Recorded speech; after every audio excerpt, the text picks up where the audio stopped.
Gio. BT and Sal. Evan and Tiki. Keith McPherson, your nighttime host on The Fan. On the fan. On the fan. On the fan.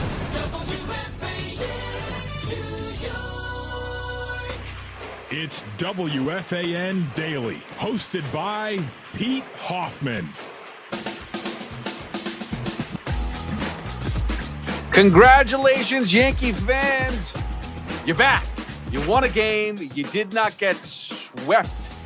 There was no sweep in the Bronx. There was no sweeping in Brooklyn. There was no sweeping in the Bronx. There's no sweeping in Queens. There's no sweeping anywhere in New York. And got lucky. Not saying got lucky, but stopped the bleeding for a day. Now, the first thing, before we get to the game, the first exciting news that I saw was that Anthony Volpe wasn't playing. And I'm not sitting here and trying to dump on Anthony Volpe, but I thought it was a good move by Aaron Boone or whomever it is who puts together the lineup and says, you know what? Anthony Volpe needs to sit. He is not playing good defense. His numbers have been really crappy again. Let's take a breather. Guess what? Francisco Alvarez went down to the minors with the Mets, came back, and up until he needed surgery on his thumb the other day, he was hitting the ball a lot better. His defense was good, improving, getting back to where it was supposed to be, and he was hitting the ball. Kyle Tucker with the Chicago Cubs, who didn't have a home run for about a month or two, I think it was. I think it was June 1st was his last home run that he had hit. He sat for 3 games. It happened to be a doubleheader of one of them, but he sat for 3 games. And he hit 3 home runs, in 2 days after that. And he gotten a base hit in every game coming back from taking a seat. And the point is, if this is something now, I did not like seeing Volpe back in there for defensive purposes because guess what? What has been the issue with Anthony Volpe? The biggest issue. Yes, his bat recently, but his defense all year has been shit. So let's be serious. Why are we putting him in there for defense? It was more because Giancarlo Stanton's in right field, and they can't have him play right field. At least they don't want to have him playing right field with, in the later parts of the game because they do not want him to cost a game out there in right field. Okay, fine. Maybe also because they also don't want him to get hurt. That's the other thing of it, too. You don't want Giancarlo Stanton out there who's the only guy right now, other than Aaron Judge, who's batting over 300 or close to it. Guy is just continuously mashing the ball. And I love to say this at least once a podcast. Anybody that doesn't want Aaron Judge on your team, Giancarlo Stanton on your team, let me know. I'll try to make a couple calls. I'll do what I can. I will gladly take him on the New York Mets. Today, tomorrow, yesterday, 3 days from now, playoff time, next year, I will take him. No doubt about it. As a DH, no doubt about it. I understand your issues with him in right field. Okay, I get it. But for a clutch hitter, I mean, he's still as good as they come, man. I don't care. I don't care how ugly of a swing you think he is, how ugly of a stance you think he has. That guy is money. When he's right, he is money. And this year so far, as long as he's played, he has been right and he's been money. He's even in doubles and got a double. Was able to run to second base. Think about that. It wasn't like he just hit a ball in the gap and couldn't get. No, he actually ran or jogged to second base. I don't think it was going to be a triple, but he did. Listen, he's got a little speed left in him. That being said, good win by the Yankees. Much needed. Again, Volpe, happy he sat. That was the whole thing. I was just happy that Volpe sat. Surprised he went in there for defense. We'll see if he starts again tomorrow, the next game. We will see how it goes from there. But clearly something needed to change, and he needs his head to clear up a little bit. And hopefully they give him an actual few days of rest because you can win without Anthony Volpe. You can't always win with Anthony Volpe, but you can win without him. Okay? Now, that being said, Carlos Rodon has done something that he's been doing for a majority of the season, and that's shutting down offenses. He's done a really good job. I will admit, when he signed this contract, a few years ago, I was not high on Carlos Rodon going to any team that I wanted to see on a regular basis because Carlos Rodon is not very consistent. He really is not. he is somebody that if you saw this first year, his ERA was above 6, pitched about 60 innings, he's getting hurt, all this nonsense. Even last year, pitching closer to a 4, I know it was like a 3.95, but closer to a 4 ERA was not what you really wanted out of a pitcher that you're going to have here for 5-6 years. You gave a lot of money to. You're going to see him often. He's going to be in big spots. Carlos Rodon was not really that guy. But this year, he has stepped up. He's performed great, and he's given the Yankees a lot of life in a season where they really need it. Not saying that Max Fried, wasn't the ace of the staff for the majority of the season, but Carlos Rodon was that 1B, Max Fried 1A, Rodon 1B. Obviously, Fried's scuffled it a little bit up until the other day, but Rodon has definitely picked up the slack that Garrett Cole kind of, unfortunately, wasn't here to pick up. So good for Carlos Rodon.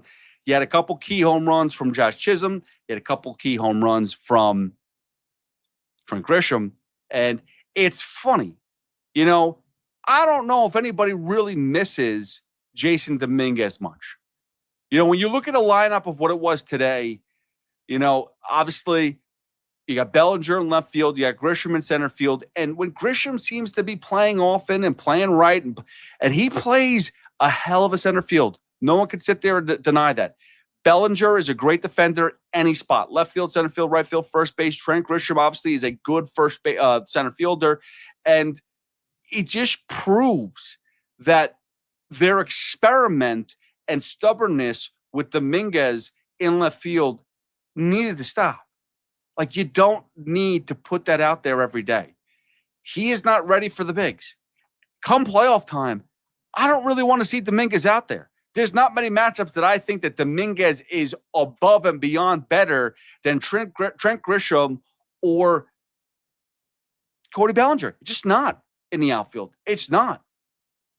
And once Judge comes back and can play the field, if he can play the field at all, I understand what happened. Again, I've been off all week, so I didn't get to see or hear everything on the air, but I did hear from Aaron Boone, heard his comments about Aaron Judge. Not sure if you're ever going to see him this year, at least, throw the ball the way he once was. So that means Judge might not come back and play the field the rest of the season, and playoffs included. He may just need to be playing DH the rest of the way, and that means Stanton's going to be playing right field for a majority of it. But I'd still prefer to see that than Jason Dominguez in left field, DHing. I think you have a much better, stronger team when Dominguez, unfortunately, is not there. It's just the truth. Now, that being said, the Red Sox beat the piss out of the Yankees 3 of the first 4 games. Huge comeback on Thursday. Saturday's game was just an utter embarrassment. And Friday, you had a really good pitching duel. Max Fried did a good job, but there was no offense. And the one thing that we constantly say about the Yankees, they are amazing when they're hitting home runs. That's how they win ball games. They're not going to kill you with the small ball. We know how it is. Maybe get a couple runners on, and someone's got to put it in the seats to score runs. That's how they do it. Very rarely are they compiling a bunch of hits and scoring runs, and that's frustrating. And unfortunately, for 3 out of the 4 games, they were not putting the ball in the seats. It just wasn't happening. Stanton aside. But they just were not putting the ball in the seats. And, when you go up against a guy like Brian Bello, who, young kid, but has been pitching pretty well this season for the Red Sox, Garrett Crochet, which, I understand that. I respect that. He's virtually unhittable at this point in time. You're going to have to see him for a long time because the Red Sox locked him up for a few years. I think, was it 5 or 6 years they locked him up for? So you're going to have to see him and deal with him for a while. You're going to have to figure that out, especially for the playoffs, for whatever. But that is the good thing, is the Yankees at least minimize the damage. I understand there was a switch. There was a change. Red Sox took over that spot for the wild card, and the Yankees, they had the flip-flop, unfortunately. Hey, that's baseball. Now it's time to get right, okay? And there's still plenty of time to do it. There's a month left, month and a week left. There is plenty of time to not screw this up. And that's really what it comes down to, is don't screw it up. The Yankees have everything in front of them. They have arguably a good enough lead in the wild card. They should be able to pass the Red Sox again. I said this on air on Saturday morning on my Saturday morning show on WFAN. I think that the only team in the American League that can stop the Yankees or is going to give the Yankees a ton of trouble is the Astros. That's it. I'm not really worried about the Red Sox. I know they look good this series. I know that they were going for 8 in a row versus the Yankees this season. Yeah, I understand. That's not great. But that's not always how it goes. It's not always how it is. And I got to be honest with you. I don't trust some of these other teams. I don't trust the Toronto Blue Jays. I don't trust the Toronto Blue Jays at all. They just lost to Miami, 5-3. The Miami Marlins, who has been fading. They were a team that was close. They were looking like they were up there trying to make a playoff push, and then they just started to fade. But yet they beat the Toronto Blue Jays. I understand that after 162 games, we're going to overanalyze everything. But the reality is their bullpen has been lackluster. Jeff Hoffman, their closer, has not been dynamite. So there are a ton of issues with Toronto Blue Jays. The one issue that they do have to present is they brought in Shane Bieber, who is now an ace-like pitcher for the Blue Jays. So you add him to that pitching staff, that's going to be a little bit of a headache. But we'll get there when we get there. Again, besides that, the Tigers, they lost to the Royals today. I think the final score was 10-8. Their pitching staff doesn't look all that fantastic besides Tariq Skubal. Flaherty has his issues. The bullpen blows up more than you think. They've been a very paper tiger team, as I always say. There's too many teams that the Yankees shouldn't be scared of. Now, listen, if the Yankees don't show up in the playoffs and they are there, if Judge doesn't show up, if the pitching staff doesn't show up, if the bullpen collapses, the defense is non-existent like it was in the World Series, yes, you're going to have a hard time. But I still say they're one of two teams that can get to the World Series in the American League. Now, as far as the New York Mets, it's a completely different story.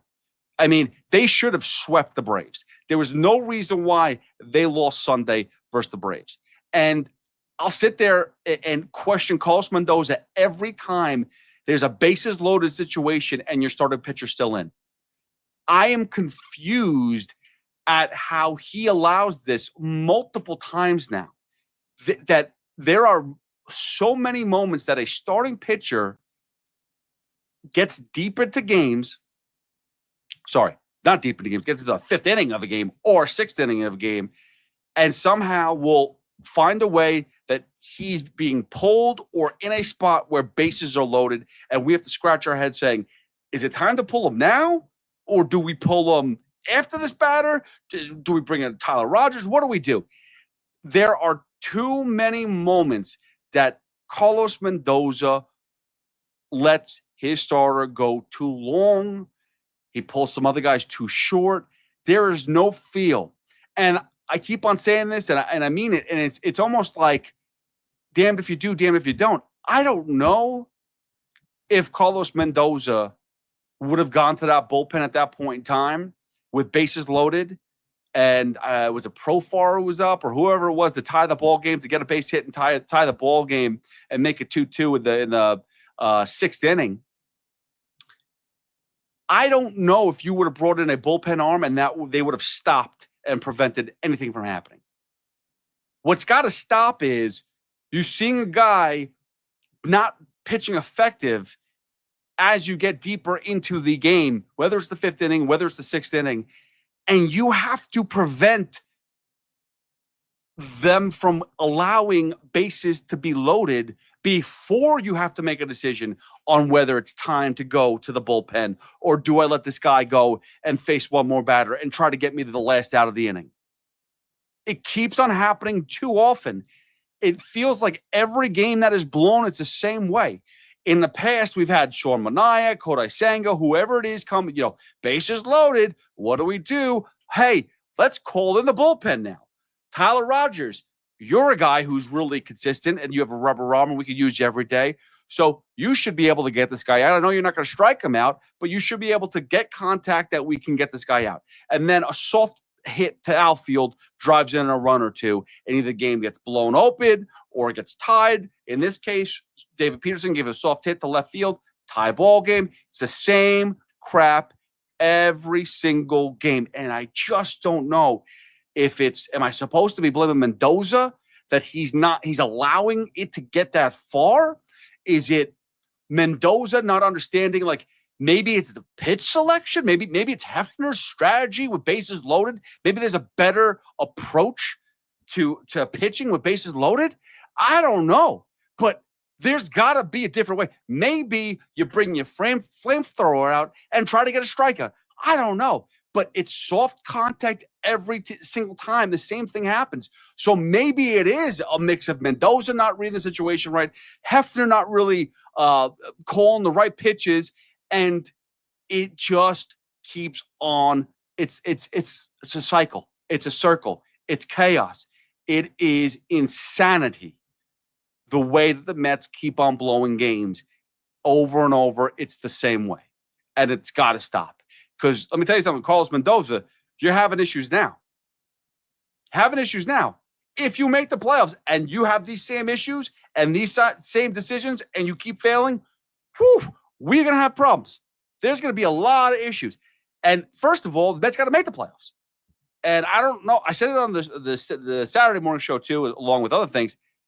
The Mets need to make the playoffs. Otherwise, David Stearns is going to have problems. Because if you don't think that the offseason is going to be me and other people just completely and utterly bashing David Stearns for his poor decisions in the offseason, during the trade deadline, get ready, okay? It has been a brutal last 2 months to this New York Mets baseball season, and it's sickening.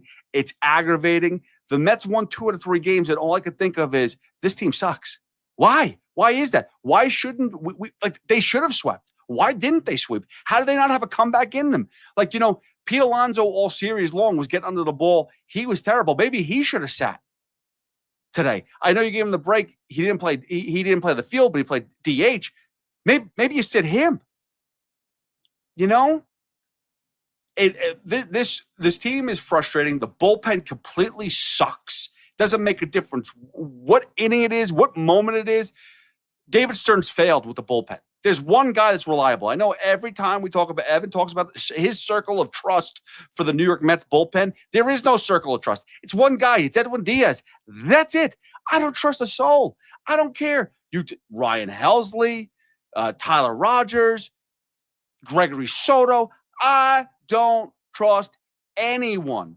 They're all able to blow up at any second. And that's a problem, because when your offense goes ice cold against the Atlanta Braves starting pitching, which is not very good. And you did have 2 days, 21 hits on Friday was great. Yesterday, being able to again, put up another ton of runs was fantastic. 9 runs. So you had 12, 9, and then you put up 3 runs.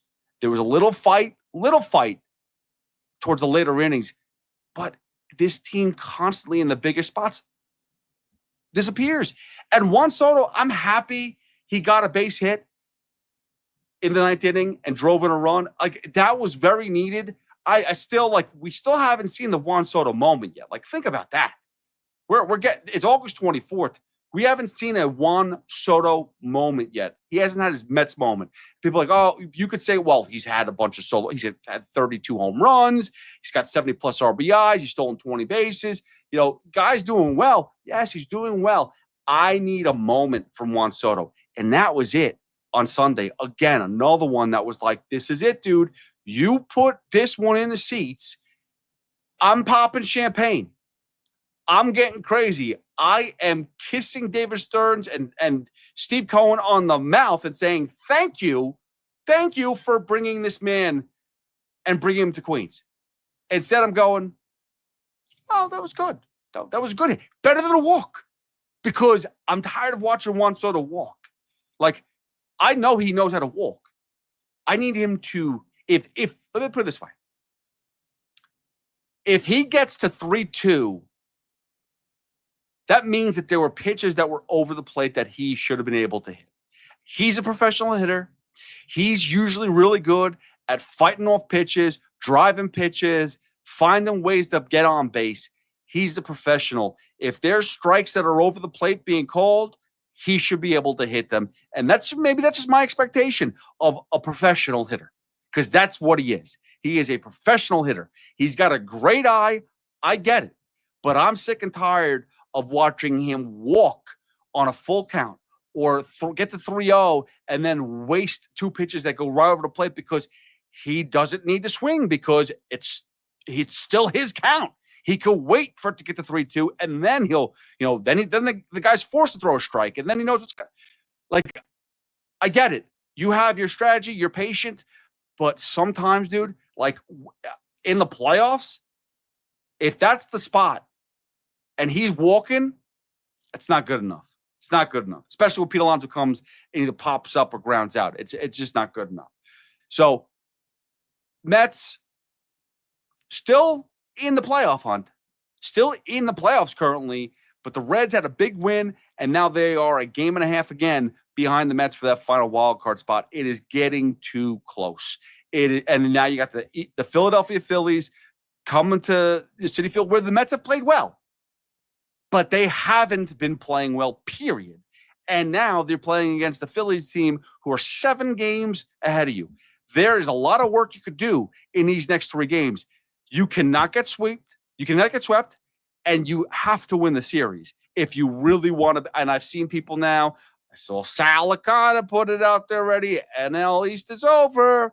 I think even Evan on the Rico Brony just now that we did a few hours ago. NL East is over. Well, I didn't think they were going to make the playoffs after, depending on what this week was going to give us. And they did enough to keep themselves in the race. This team could die quickly. They really can at any moment. If they lose the next 3 games, they're done. But then it's still, the Reds have to get hot. The Reds are playing tough baseball. They're playing a Diamondbacks team that didn't want to lose either. So they're having a tough schedule. So it's almost like the Mets, though they suck right now and don't want to play good baseball and don't want to win and don't want to make the playoffs and don't have any fight right now, they're still just kind of creeping in. It's almost like when the year the Bengals gave the Jets an opportunity to get into the playoffs because the Bengals had locked up a playoff spot. They sat their players. They didn't play hard. They let the Jets walk into the playoffs. And everyone's like, oh, they didn't deserve to get in there. Hey, they got in there, and guess what happened? They got to I believe that was the year that they got to the the AFC Championship game. Or one of the years they got to the AFC Championship game. So all you got to do is get in. You just never know in sports. And the Reds not winning helps a ton. But the Mets aren't helping themselves either. It would make me feel better if they were winning more games. You can't go to Washington and lose 2 of 3. Like, that's gross. Like, I wanted to stab my eye out as I was, or actually, I was more listening to it than anything else. I wanted to bury a pen through my eardrum as I was listening to Sean Manaea give away that game in Washington the other day. The Mets just continue to find ways to give away games. Their pitching staff sucks. Yeah, I'm sorry. This year it's terrible. Yeah, and you could sit there and say, oh, bring up Brandon Sproat. But Brandon Sproat got crushed today because the Mets are trying to be cute again. And let's work an opener with Brandon Sproat. Let's see how he does coming in a game, not starting. How about this? Just make him your freaking starting pitcher. Because look at what happened with Nolan McLean. The guy pitched 2 games in the majors, and in his second start, he gets 7 innings deep. Goes 7 innings, 0 walks, 4 hits, 2 runs, 7 strikeouts in 7 innings. Besides David Peterson, name me the last Met in 2 months that has done that. I'll keep waiting. You're not going to name one. Stop trying to be too cute. That's the issue with David Stearns right now. He's the smartest person in the room making the dumbest decisions. So it's got to end. Thank you for listening to another episode of WFAN Daily with your host, Pete Hoffman. I am back. The summer trips are over. I am here. I was away at Disney. That's a story for another day. If you heard my Saturday show, then maybe you heard a little bit of it, but we'll get into, I'll give you a little lay down from my Disney trip because it was miserable. As always. I mean, it was great. I'll be back tomorrow with BT and Sal. Actually, Sal's off the next 2 days. BT will be in, and then Sal is off in on Wednesday, and then Moose is in Thursday, Friday. And then I think the next week, the gang is back together, and football will be here before you know it. Thank God preseason is done. It was not exhausting, but it's time. Let's move on to the season. Let's get there and get ready. Listen, there's going to be a lot going on in September where we're going to be obviously football. The baseball playoffs are building up. Basketball and hockey around the corner. There is going to be a ton. So get ready every night on YouTube, every morning in your podcast or wherever you get your podcast, just get ready. Every morning you wake up, there'll be a new WFAN Daily Monday through Friday. So make sure you are there. Like, subscribe, all that stuff. YouTube, please subscribe there as well. You can always follow me at Hoff WFAN on all social media platforms. Thank you again for listening and following, and I will see you guys later on another episode of WFAN Daily.